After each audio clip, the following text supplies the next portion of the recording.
What is up, everybody? Welcome to AK Plays. I'm AK.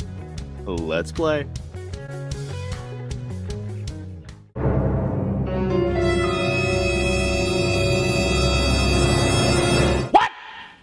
Alright, everybody. Now, I hope you liked the new intro for Division 2. I think it still needs a little bit of work, personally, so I'm still going to be tinkering with it a bit. But today's video, we're going to be talking about how viable are the skills in the Division 2. Now, I'm going to be a little bit blunt. First, I'm going to say I don't think they're very good. Personally, I think that the skills are very underwhelming. I think they're clunky, and I don't think that they're very effective. I might be in a minority opinion on that. I haven't really polled anybody, asked anybody, or even kind of talked with people I play with. But from my personal feeling, compared to the Division 1, I think the Division 2 skills are pretty underwhelming, and I'm going to be talking about that. So basically, how viable are all of the different skill builds? Now, I ran a few different ones. I made this skill build, which is kind of a healer. I used a defender drone that I was trying to put on my teammates, and then I tried to do double heals where I had a fixer drone and a chem launcher heal, and then I did a damage skill build where I had a gun turret and a gun drone. And then I actually did a explosive variant, but that one unfortunately is not in the video because the footage got corrupted. But it was actually even worse, so I'm glad that you guys don't have to see that because it was a mess.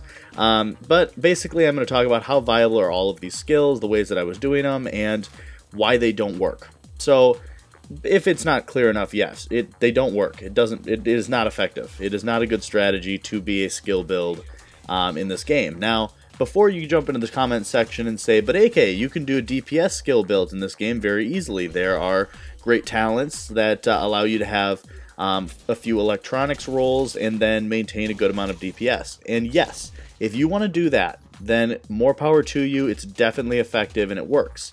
I've seen a few builds that are made like that and it works. It totally works. There's nothing wrong with that. If you're trying to make a skill build that has a DPS component and your skills are just there to give you a little bit better skills when you're trying to fight as a DPS build, that's different. What I'm talking about is a pure skill build, like in the Division 1 when you were a pure healer, like I have here in this video. So in this video, this is Division 1, I know, I miss it, nostalgia, but basically I'm running a tactician healer, and you can see I'm running pulse and one heal, a defib heal, and then of course the combat medic that we get from the med kit. Now, in Division 1, you can see how quickly I'm able to heal my teammates when I see them taking damage. I quick hit a combat medic, or if I can anticipate where they're moving, I shoot a defib in front of them. And shooting a heal in Division 1 was so quick. You saw that. Now, of course, it had its glitches, so you could see that it didn't shoot to the correct location. However, you kind of learn to play with that. However, in Division 2, you don't have that speed of heal. When you see someone taking damage or in a fight, they take a ton of damage very, very quickly, and you probably aren't going to be able to get a heal onto them before they die.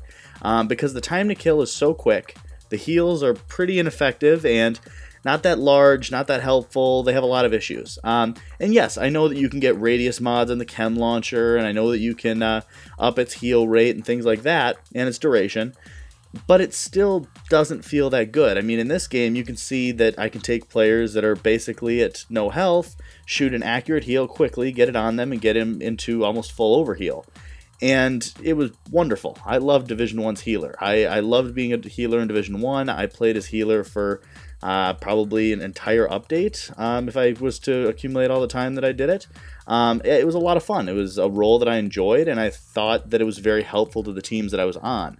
I would be able to come in and elevate players where they were able to have enough time to get shots onto people and overcome teams that otherwise would have beaten them. Here in the Division 2, I'm taking random conflict teams. None of these people are my teammates or anything. These are just people that I randomly match-made with. And I was trying to heal them, and in Division 1, these guys would have probably been able to take on the enemy. But the ineffective healer that I have in this game, I feel like I didn't help them at all. It was completely ineffective. The heals were not that great. When I was able to get a heal on somebody that had low armor, yes, it worked. However, it was just so hard to get a heal onto somebody. And the combat medic, or the equivalent, which is the survivalist armor kit, that does work. It does heal your team over time, and it gives them a little bit of an armor kit healing, but you have to anticipate it. And so I found myself sitting here waiting for myself to have low armor so I could hit one of those armor kits and hopefully anticipate someone getting into a fight. Not only was it difficult at the time, but it didn't really help my team out that much, and if I missed it, I just wasted an armor kit, which are extremely valuable because you don't have that many.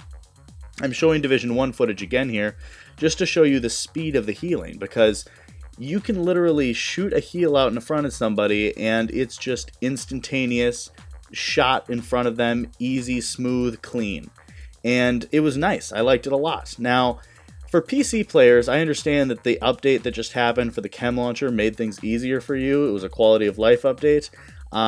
For us console players, I don't know if anybody else is struggling as much as I am, but using this new Chem Launcher just does not feel fluid at all.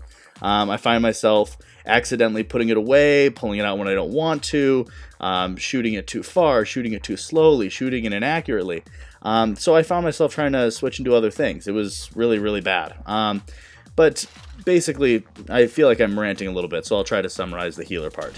It's ineffective, it's slow, it's clunky, and the fights that your teammates are getting in are way too short for you to be able to even have any kind of effective healing on them.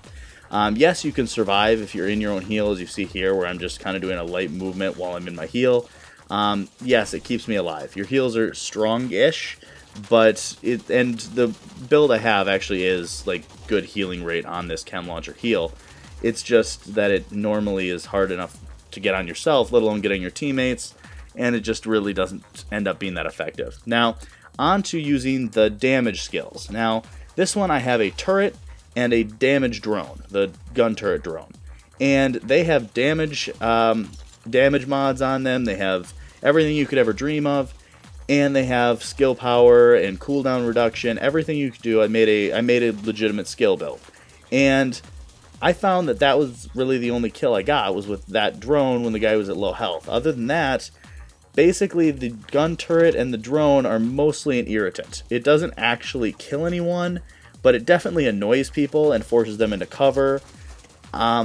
I think that, yeah, it's a little bit better than the healer version. However, it's definitely not good. You're not going to scare anybody.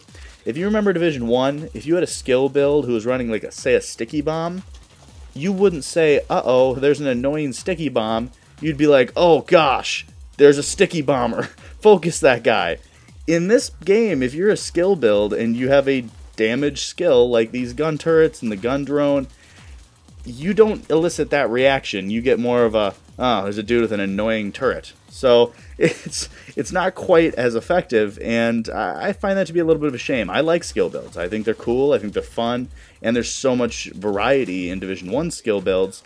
Now, obviously, I know not a ton compared to all the different things that they're hoping to do in Division 2, but it's just, it doesn't feel like the skills are where they're going to end up. I think that there's going to be a lot of buffs and changes to the skills coming. They haven't announced anything like that I'm aware of, but I just think that they need so much. They are really, really lagging behind what Division 1 skills could achieve. Between what I said about the damage skills compared to Division 1 and the healing skills compared to Division 1, I just think that they really brought the skills to a point where they're just not useful. Now, in PvE, I'm sure they do fine. I haven't done too much where I rely on them in PvE. However, in PvP, it just kind of feels like it's not even worthwhile. Now, they're generally somewhat effective. It's just that if you were running a DPS build, if I was in any of these games, if I ran a DPS build, I would definitely have helped my team more than I did as a skill build. No doubt. No doubt at all. Zero doubt. And that's kind of the point. Now, last thing I'll touch on for about 2 seconds before we end the video. The explosives version, I put explosive damage on, made a skill build for it, did everything I could to make an explosive skill build. It was awful. The explosive skills are so clunky, so difficult to use. I don't know if it's a console thing and PC's better, but it's just really tough. But that's the video, guys. I hope you enjoyed. Let me know your feelings in the comments so I know kind of how you feel. And I'll catch you guys tomorrow.